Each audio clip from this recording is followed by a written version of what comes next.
Good evening friends. मेरा नाम तापस अजन पटेल है। मैं एक केमिकल इंजीनियर हूँ और टुडे का चैप्टर जो है वो है गैसिफिकेशन रिएक्शन। और पहले के चैप्टर में हम गैसिफायर के बारे में जाने, ओवरऑल गैसिफायर क्या होता है, कैसे काम करता है। ओके, तो it is chapter 3 gasification reaction. इसमें हम क्या जानेंगे? इसमें हम fundamental concept, definition and thermochemical process के बारे में जानेंगे कि रिएक्शन एक्चुअली क्या क्या रिएक्शन है और कौन सा रिएक्शन क्या काम करता है गैसिफायर के अंदर। स्टार्ट करते हैं।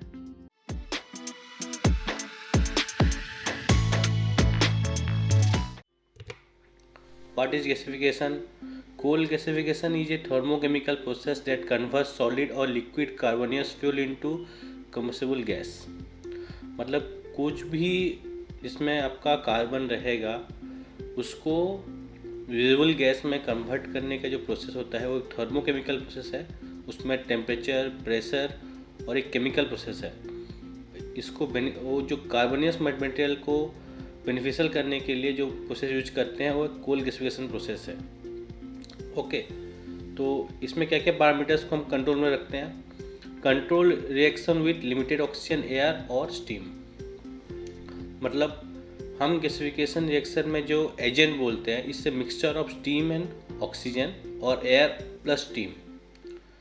Okay, it's a high temperature environment. ये गैसिफिकेशन रिएक्शन जो होता है वो 800 से लेके 400 1400 के रेंज में होता है। गैसिफिकेशन रिएक्शन 800 डिग्री इसलिए हुआ है क्योंकि 800 डिग्री से ऑटो इग्निशन टेम्परेचर आता है कोल का, इसीलिए 800 से 1400 तक इसका लिमिटेशन है। Primary product carbon monoxide and hydrogen. और एनवायरनमेंट जो रिएक्शन होगा कैसे एनवायरनमेंट में होगा? सब stoichiometry oxygen environment. Okay, next क्या क्या पैरामीटर को हम ध्यान में रखना पड़ता है? टेम्परेचर पैरामीटर जो कि 800 से लेकर 1400 तक है। प्रेशर पैरामीटर जो कि 50 बार है। कुछ गैसिफायर में अप टू 72 बार तक भी लिया जाता है। एजेंट क्या क्या यूज करेंगे? एजेंट में हम लोग का एयर, ऑक्सीजन, स्टीम, CO2 ये सब यूज करते हैं।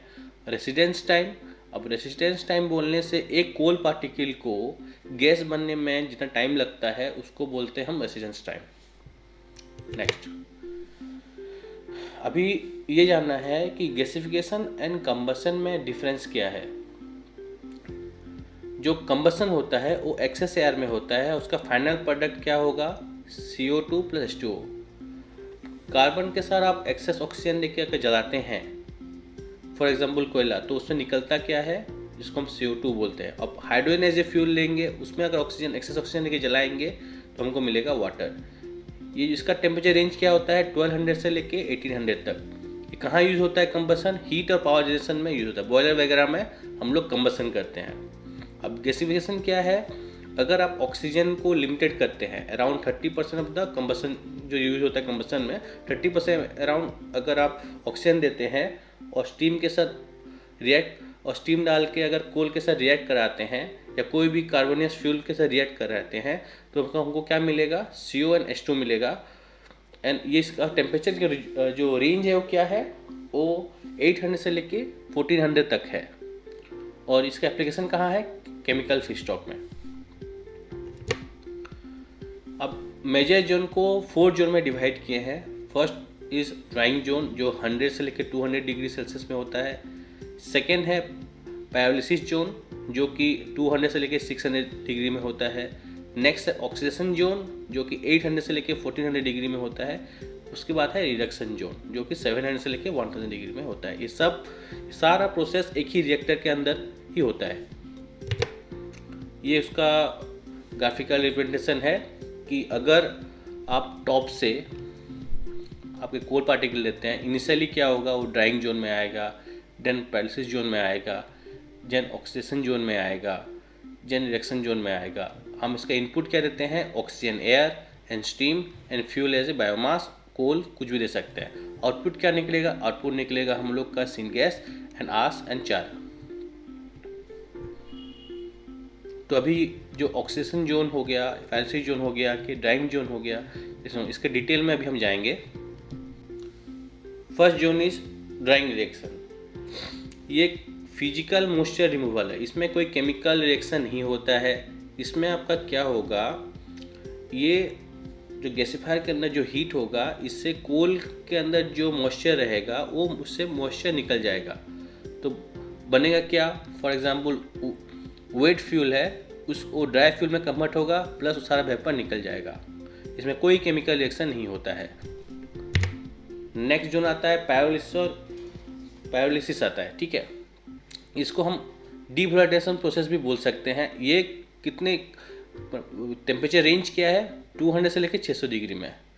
इसमें होता क्या है, इसमें आपका जो मॉइस्चर रिमूव होने के बाद जो वोलेटाइल मैटर ट्रैप होकर रहते हैं कोल के अंदर, वो धीरे धीरे रिमूव होना शुरू होते हैं। तो वो रिमूव होने के बाद किसे कन्वर्ट होता है, वो रिमूव होने के बाद आपका सॉलिड चार रहेगा, कुछ स्टार में कन्वर्ट होगा, कुछ गैसेस में कन्वर्ट हो जाते हैं। ओके, तो अभी जो पायरोलिसिस का प्रोडक्ट क्या क्या है, सॉलिड चार है जो कि टोटल वेट का 40-60% रहता है। वोलेटाइल जो मैटर रहता है वो 20-30% रहता है। टार 5-15%, और गैसियस जो रहेगा वो 10-20% रहेगा। वो डिपेंड करता है आप कौन से टाइप का कोल यूज करें। कुछ कोल में आपका फिक्स्ड कार्बन ज़्यादा रहता है, इसमें वोलेटाइल मैटर अगर मॉइस्चर और वोलेटाइल मैटर कम है तो उसमें कम टार निकलेगा, कम वोलेटाइल मैटर निकलेगा। और जिसमें आपका कोल में कार्बन फिक्स कार्बन का परसेंटेज ज़्यादा है, उसमें ये वोलेटाइल मैटर, टार और गैसेस प्रोडक्ट आपको कम मिलेगा। नेक्स्ट अभी आता है ऑक्सीडेशन। ऑक्सीडेशन जो प्रोसेस है मतलब जलाना, ऑक्सीडाइज करना कोई चीज़ को। तो जब भी आप कोई चीज़ जलाते हैं तो आपको हीट मिलता है, इसीलिए इसको बोल रहे हैं हम एक्सोथर्मिक हीट जनरेशन। ये एक एक्सोथर्मिक रिएक्शन है। कितने टेम्परेचर में होता है ये, 800 to 1400 में। This zone is critical as it supply the heat required for the endothermic reaction. It is highly endothermic and drive the entire gasification balance. देखिए, इसको समझने के लिए थोड़ा ध्यान दीजिए। अगर आप ज़्यादा ऑक्सीजन प्रोवाइड करते हैं गैसीफायर में तो जोन शिफ्टेड ओनली ऑक्सीडेशन होगा, गैसिफिकेशन जो रिएक्शन वो सब नहीं बनने वाला, ठीक है। अभी आप हीट दिए, क्योंकि आगे जानेंगे कि जो गैसिफिकेशन रिएक्शन होता है जिसको रिडक्शन रिएक्शन बोल रहे हैं, उसके लिए आपको हीट रिक्वायरमेंट बहुत ज़्यादा चाहिए। तो ये हीट आप एक्सेस भी नहीं दे सकते, ज़्यादा हीट दे देते हैं तो वो कंबसन हो जाएगा। और बहुत कम हीट दे देते हैं, मतलब ज़्यादा आप ऑक्सीजन नहीं देते हैं, बहुत लिमिटेड कर दिए, तो आपको एक्सेस जो एनर्जी होता है, जो हीट चाहिए, वो गैसिफिकेशन के लिए जो हीट चाहिए वो उसमें मिलेगा नहीं, ठीक है। इसीलिए बोला जा रहा है कि drives the entire gasification balance. और ओनली हीट दे देंगे तो जितना भी कोल है वो गैसिफिकेशन नहीं होके एस में फॉर्मेशन हो जाएगा और CO2 और H2 आपको मिलेगा। नेक्स्ट आता है आपका ऑक्सीडेशन रिएक्शन मैकेनिज्म। अब अभी जो कंबसन है, जो ऑक्सीडेशन रिएक्शन है, इसमें तीनों में डिवाइड किया गया है। पहले आपका कार्बन के साथ ऑक्सीजन रिएक्ट करेगा, CO2 बनाएगा। कार्बन के साथ O2 हाफ O2 रिएक्ट किया, पार्शियल कंबसन जो बोलते हैं, वो CO बनेगा। फिर आप हाइड्रोजन जो रहेगा उसके साथ अगर हाफ O2 रिएक्ट कराते हैं तो आपका मिलेगा क्या, वाटर, H2O। अब देखिए सारा इसमें जो हीट है, एंथैल्पी है, वो नेगेटिव है, मतलब इस everything is exothermic reaction. Next जो आता है मोस्ट क्रिटिकल, वो है रिडक्शन रिएक्शन। यही जोन में आपका सिनगैस फॉर्मेशन ज़्यादा होता है। टेम्परेचर रेंज क्या है, 700 से लेके 1000। The reduction reaction is endothermic heat consuming. This is where the primary energy carries, CO H2 are form. तो कितनी रिएक्शन में डिवाइड किया इसको, जनरली आपका देखिए मोंडार्ड reaction, water shift reaction and high quality determination stages. अब इसका इंडिविजुअल के बारे में हम जाते हैं। मोंडार्ड रिएक्शन, अब मोंडार्ड रिएक्शन क्या है, आप अगर कार्बन के साथ CO2 रिएक्ट कराते हैं, इट्स ए रिवर्सिबल रिएक्शन, तो इसमें आपको 2CO मिलता है। ये कैसे काम करता है, अगर आपका टेम्परेचर एबव 700 डिग्री है देन ये रिएक्शन होगा, इसमें आपका निकलेगा क्या, 2CO इसमें आपका निकलेगा। देखिए प्लस 172.5 किलो जूल पर मोल है, मतलब ये प्लस का मतलब है ये हीट एब्जॉर्ब करता है। इसीलिए मैं आपको बोला कि अब ऑक्सीडेशन रिएक्शन जो है उसमें जो हीट जनरेट होता है वो ये इसको एब्जॉर्ब करता है। नेक्स्ट रिएक्शन है वाटर शिफ्ट रिएक्शन। इसमें क्या होगा, इसमें आपका कार्बन के साथ स्टीम का रिएक्ट करा के, स्टीम जो कि H2O है, आपको मिलेगा क्या, CONH2। इसको हम स्टीम गैसिफिकेशन में भी बोला जाता है। इसमें क्या होगा, इसमें आपका हाइड्रोजन जनरेशन यही रिएक्शन की वजह से हो पा रहा है। इसका भी जो रेंज है, एंथैल्पी है, वो प्लस में है, प्लस 131.3 किलो जूल पर मोल। मतलब ये रिएक्शन भी आपको हीट एब्जॉर्ब करेगा और इस ऑल्सो ए रिवर्सिबल रिएक्शन। इसका टेम्परेचर रेंज कहाँ है, 700 से लेके 1000 डिग्री सेल्सियस में। क्रिटिकल का स्टीम इंजेक्शन जरूरी है और ये आपका कोल के ऊपर डिपेंडेंसी इसमें है। नेक्स्ट आता है शिफ्ट एंड मिथेनेशन रिएक्शन। अभी जो एग्जिस्टिंग CO है उसमें अगर हाइड्रोजन रिएक्ट कराते हैं तो हमको मिलेगा CO2+2। तो अभी हम क्या H2 और CO का जो रेशियो को मेंटेन करके हम कितना COH2 जनरेट कर सकते हैं वो डिपेंड करता है। अभी ये जो रिएक्शन है वाटर शिफ्ट रिएक्शन जो है ये एक्चुअली एक्सोथर्मिक है, बट ये उतना डोमिनेंट नहीं है, बहुत कम रिएक्ट होता है।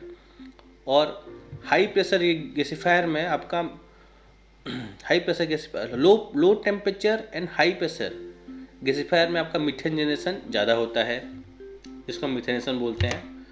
कैसे से क्या कंडीशन क्या, low favour and high pressure, तो आपको मीथेन ज़्यादा बनेगा। Often consider undesirable as it is reduce the syngas quality for chemicals.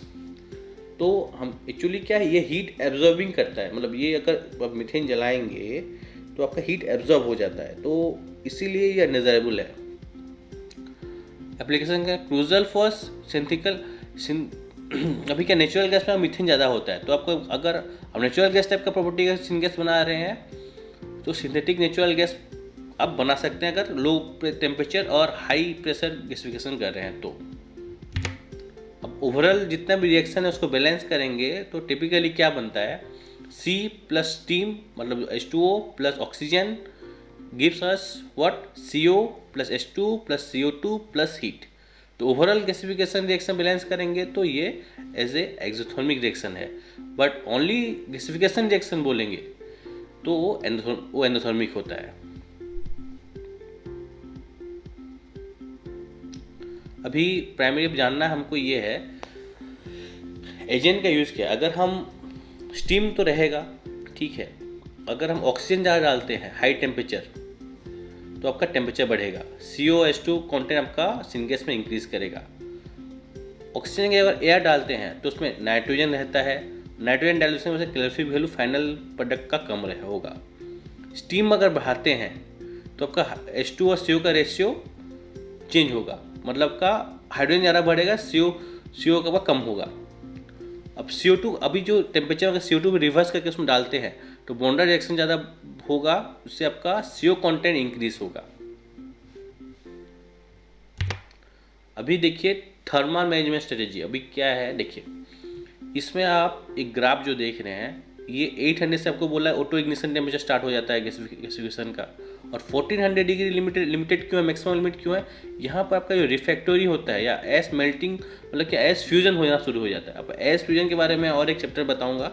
इसमें क्या होगा, जो सिलिका हो गया, एल्युमिनियम ऑक्साइड हो गया, ये सब मेल्ट करके एक सॉलिड फॉर्म कर देते हैं जो आपका डाउनस्ट्रीम यूनिट में चोकिंग वगैरह जो कंट्रोल में नहीं हो पाएगा, जो खराब कर देगा इक्विपमेंट वगैरह को। इसीलिए आपका जो जोन है गैसिफिकेशन का बेस्ट जोन है वो 1000 से लेके 1200 तक के अंदर वो अच्छा है, इक्विपमेंट ड्यूरेबिलिटी वो सस्टेन करता है। नेक्स्ट आता है प्रेशर ऑपरेशन। हाई प्रेशर में गैसिफिकेशन करने से एडवांटेज क्या है, थ्रूपुट का डेंसिटी ज़्यादा है, मतलब आपको डेंस ऑक्सीजन मिलेगा और डेंस सिनगेस मिलेगा, सॉरी। नेक्स्ट आपका इससे क्या होगा, इक्विपमेंट साइज, कम इक्विपमेंट साइज में भी आपको ज़्यादा वॉल्यूम का गैस आप आपको मिलेगा। मीथेन का अगर चाहते हैं तो टेम्परेचर अगर हाई साइड रखेंगे और प्रेशर बढ़ा के रखेंगे देन आपका मीथेन फॉर्मेशन कम होगा। अगर लेकिन आप क्या करेंगे, लो टेम्परेचर में अगर हाई प्रेशर में अगर गैसिफिकेशन कर रहे हैं तो आपको मीथेन अगर चाहिए तो आप मीथेन फॉर्मेशन कर सकते हैं। और डाउनस्ट्रीम यूनिट को आपको कोई कंप्रेसर यूज करना नहीं पड़ेगा। अब डायरेक्टली आप डाउनस्ट्रीम को लॉन्ग डिस्टेंस में भी आप सिनगैस को ट्रैवल कर सकते हैं। बट हाई प्रेशर यूज करने के लिए आपका क्या कंप्रेसिटी बढ़ता है, आपका इनिशियल कॉस्ट ज़्यादा रहेगा, गैस सीलिंग का भी रहता है और मेंटेनेंस चैलेंजेस आता है हाई प्रेशर में। तो टोटल जो प्रेजेंटेशन में हम क्या जाने, फाइनल टेक अवे आ गया गैसिफिकेशन ये partial oxidation not a combustion reaction. Obviously हम आपको बताया कैसे हो रहा है। रिडक्स रिएक्शन सिनगैस जो रिडक्शन रिएक्शन जो है इसमें आपका सिनगैस जनरेशन होता है। Shift reaction H2O CO ratio control में आपका शिफ्ट रिएक्शन को हम कंट्रोल कर सकते हैं। High temperature favour COH2 formation, जैसे बताया ऑक्सीजन ज़्यादा देंगे तो आपका ज़्यादा टेम्परेचर बढ़ेगा, COH2 आपका ज़्यादा मिलेगा। ओके, अभी क्लीन कोल को और हाइड्रोजन को आपको कोल से ही मिलेगा, इसे गैसिफिकेशन करने से मिलेगा। Okay, thank you. Any question doubt then आप मुझे कमेंट में लिखिए, I will try to solve it and thank you.